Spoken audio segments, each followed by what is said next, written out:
रूबरू में एक बार ठाकुर साहब आपका स्वागत है। और हम जैसे बात कर रहे थे तो मैं आपसे यहाँ पे ये जानना चाहूँगी, थोड़ा सा बात करते हैं राजनीति की, क्योंकि आप नेता कांग्रेस के भी हैं, तो इसलिए मैं आपसे थोड़ा सा ये जानना चाहूँगी कि सराज क्षेत्र में अब तक कांग्रेस की जीत क्यों नहीं हो पाई?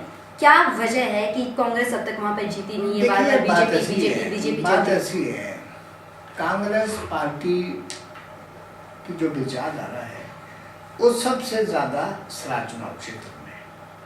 ऐसा क्यों? इसलिए क्योंकि वहाँ जो पहले जो हमारे नेता रहे वहाँ पर कांग्रेस पार्टी से जी, वो जो है जो पहले रहे वो इक्वल टू बहुत स्टेचर के लोग आदमी थे जी। वो बहुत बड़े जबरदस्त ठाकुर करम सिंह जी, बहुत जबरदस्त, वो कांग्रेस के वहाँ से नेता, एमएलए, मंत्री और मुख्यमंत्री तक, टेरिटोरियल काउंसिल के चेयरमैन तक वो रहे, यानी कि टेरिटोरियल का काउंसिल का चेयरमैन बराबर है मुख्यमंत्री। और जो उनके ओपोनेंट थे, वो जो चुनाव लड़ते थे दो आदमी, वो कांग्रेस के खिलाफ। और बाद में क्या हुआ कि कांग्रेस, वो जो ओपोनेंट रहते थे उनको कांग्रेस पार्टी का टिकट देके एक ऐसा मिश्रण तैयार किया गया कि सारी विचारधारा कांग्रेस की होने लगी।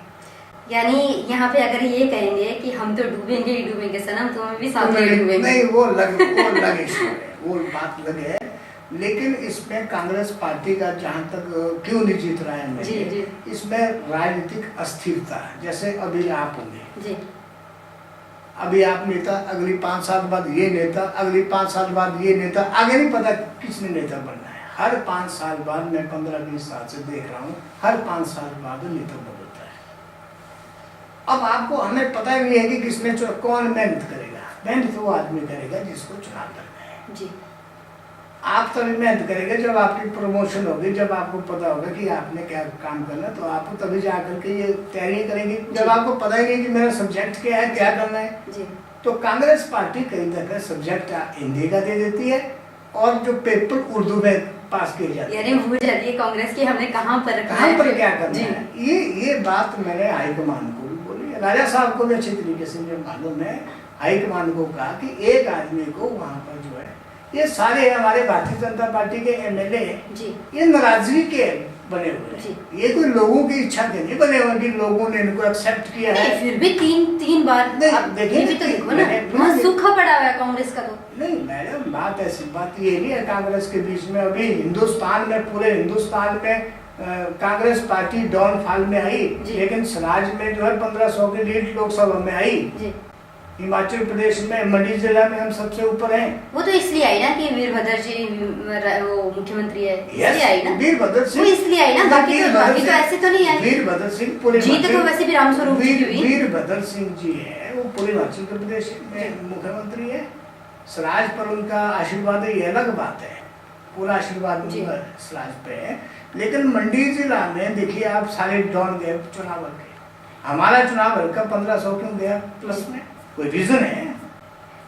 वो रीजन यही रहा होगा कि उनकी प्रतिभा, उनकी वाइफ है, इसीलिए तो हुआ। नहीं, प्रतिभा जी है, लोगों ने यही सोचकर तो उनको वोट दिए थे सराज क्षेत्र के। खासकर अगर मैं बात करूं, मैं सराज क्षेत्र की बात करूं, तो लोगों ने इसीलिए वहां पे वोट दिए। किस लिए? कि वो वीरभद्र जी की पत्नी है, धर्मपत्नी है, इसीलिए उनको जिता दो। नहीं, बात ऐसी है, कांग्रेस को बाहर नहीं करो। आप देखिए जो एमएलए का भी चुनाव होगा हुआ पीछे असेंबली में, उसमें भी मार्जिन 10-1200 के करीब है। अगर 500 वोट इधर हो जाते तो वहाँ फिर कांग्रेस की सीट आती। उससे पहले जो चुनाव हुआ विधानसभा का, उसमें भी मार्जिन 1200-1300 वोट का ही है। यानी अगर मैं बात करूं सराज क्षेत्र की, हम बात कर रहे हैं, तो मेरे ख्याल आपस में जो खींचातानी है, इसी की वजह से कांग्रेस नहीं आ रही है। तो बीजेपी में कम है।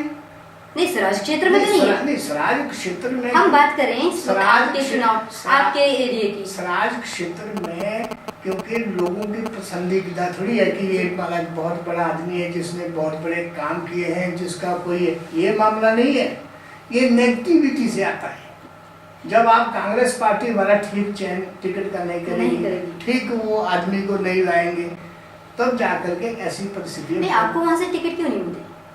ये तो राष्ट्रीय, ये मेरे दायरे में नहीं है। अब हाईकमान को तो ये पहले से पता है, आप तो कांग्रेस से कब से जुड़े हुए, मजे हुए नेता हैं आप, कांग्रेस के दिग्गज नेता है, आपको राजनीति की अच्छी समझ है, तो फिर आपको टिकट क्यों नहीं मिली? ये मेरे कार्यक्षेत्र का ना, मेरा कार्यक्षेत्र है कि क्यों नहीं मिलता है, ये तो वो आदमी जवाब देंगे जिनको टिकट डिसाइड कर। लेकिन लोग तो आपको चाह रहे थे। नहीं, लोग आज भी मेरे साथ है, जहाँ मैं जाता हूँ हजारों की तादाद में लोग, चाहे विपक्ष में हूँ चाहे पक्ष में हूँ, हजारों की, जहाँ मैं 10 आदमी एक्सपेक्ट करता हूँ वहाँ 500 हो जाते हैं, वो अलग विषय है, वो एक अलग विषय है। लेकिन ये जो टिकट का बांटना, टिकट का फैसला, ये उन आदमियों का काम है जिनको करना है। हम तो एक छोटे से कार्यकर्ता के रूप में काम करते रहते हैं।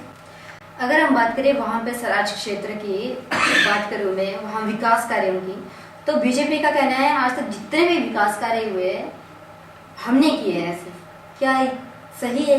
ये बिल्कुल इससे उल्टा है। ऐसा क्यों? भारतीय जनता पार्टी के टाइम में 5% काम इस राज्य क्षेत्र में नहीं हुए। अगर भारतीय जयराम ठाकुर जी तो दावा ठोकते हैं कि हमने वहाँ पे, मैं कहता हूँ ये भारतीय जनता पार्टी के एक हर एक कार्यकर्ता को ट्रेनिंग दी गई है कि झूठ बोलो। मतलब झूठ बोलने में, ये झूठ बोलने में नहीं, इनको ऐसा प्रचार किया जाता है जैसे मोदी साहब ने भी प्रचार किया। मोदी साहब से लेकर के छोटे कार्यकर्ता को इनको ट्रेनिंग इनको ट्रेनिंग दी जाती है। जैसे बोलो कि आपका जो है ये जो आपका अच्छी चीज होगी, ये लाल स्वेटर मेरे को आपका नजर आ रहा है, अगर बीजेपी का आदमी होगा ये बोलेगा तो मेरी फैक्ट्री का माल है। अगर कोई ऐसी चर्चा जाए लोगों के बीच में, बोलेगा तो मेरी फैक्ट्री का माल है। यानी आप ये कहना चाहेंगे कि मैं आपकी फैक्ट्री का ही माल है? फैक्ट्री नहीं, मैं आपको ये तथ्य के आधार पर बोल सकता हूँ कि जो हमारा जो विधायक है, इसने कई काम जो मैंने करवाए वीरभद्र जी से, सिंह जी से, वो इसने पब्लिकली बोला कि ये मैंने करे हुए। जब लोगों ने कहा कि तू तो था ही नहीं यहाँ पर, तेरे को तो पता ही नहीं है, तब जाकर के चुप। तो फिर वो कार्य कैसे हो रहे हो? अगर बीजेपी नहीं करे, मतलब वहाँ से जो जयराम ठाकुर है वो नहीं करे, तो फिर कैसे हो रहे वहाँ पे विकास कार्य? सराज क्षेत्र में विकास कार्य नहीं हो रही मैडम। ऐसा है, जहाँ कोई थोड़ी जरूरी है कि जो विधायक करे वही होता है जी। ऐसा मामला नहीं है, विधायक एक पॉलिसी मेकर आदमी है, काम करने के लिए कोई विधायक और मंत्री बनने की आवश्यकता नहीं है। इसके लिए कोई साधारण आदमी भी हो समाज में, वो भी काम कर सकता है, चाहे वो किसी भी क्या नाम दल का क्यों ना हो। ये है कि जरूरी है कि उसको अपना समय बर्बाद करना पड़ेगा, उसको अपनी गाड़ी क्या नाम करनी पड़ेगी, उसका अपना वो करना पड़ेगा। एक विधायक को ये सुविधा होती है कि वो रिकॉग्नाइज पर्सनैलिटी होती है। इसलिए हम तो जो जितने काम मैंने किया है उतने तो, जितने मैंने काम मुख्यमंत्री वीरभद्र सिंह जी से कराया, जितना मेरा राजनीतिक जब से आया हूँ, ये तो मुख्यमंत्री भी अगर स्वराज का बने तब भी कर सकते हैं। यानी आप अपने क्या एक वो कहावत है, अपने मुंह मियाँ मिठू होते हैं। मैं मुंह मिठू की बात नहीं कर रहा हूँ, मैं मुंह मिठू की बात नहीं कर रहा हूँ, मैं तथ्य के आधारित पर बात कर रहा हूँ। हमको 22+2 दिए पिछली बार वीरभद्र सिंह जी। अच्छा, कितने दिए? 22+2। मैं 2003 और 2007 की बात कर रहा हूँ। तो वो तो मिल्क फेडरेशन के इस पे दिए ना, लेकिन नहीं सुनिए, सराज चुनाव क्षेत्र में 22+2 दिए, किसने दिए? वीरभद्र सिंह जी ने, which is recorded in Himachal Pradesh. बाकी अगर वीरभद्र जी आपको इतना मार्क्स दे रहे हैं तो फिर टिकट देने में क्या प्रॉब्लम थी? नहीं, कई दफे राजनीतिक कंपल्शन हो जाती है। बड़ी चीज हासिल करने के लिए छोटी कई जगह ये राजनीतिक इश्यूज है। यानी बड़ी मछली फंसाने के लिए कई बार छोटी मछली को कुर्बान करना पड़ता है। बड़ी मछली का सवाल नहीं, कई दफे हालात ऐसे। अब मेरे नेताजी को, मेरे वो आदर्श है, मेरे नेताजी हैं और हम उनको मानते हैं। अब उनको क्या समस्या आई होगी, मैं इस चक्कर में क्यों जाऊं जी। मुझे तो मेरी तो ये सोच थी कि मुझे ये चाहिए था, मेरी जनता को समाज की ये चाहिए था कि मुख्यमंत्री वीरभद्र सिंह जी बने जी। वो ये बन गए। हमें बड़ी संतुष्टि है कि हम इसलिए उनके साथ मुख्यमंत्री इसलिए चाहते हैं लोग, क्योंकि उन्हें 22+2 हमको दिए स्वराज में, which is record in Himachal Pradesh. Himachal Pradesh में किसी भी चुनाव हल्के में इतने +2 उस टाइम नहीं दिए। We have got 2 degree college today.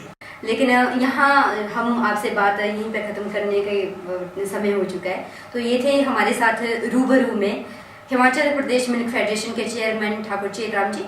Chetram जी, आपका हम लोगों से बात करने में बहुत बहुत धन्यवाद। आपका बहुत बहुत धन्यवाद।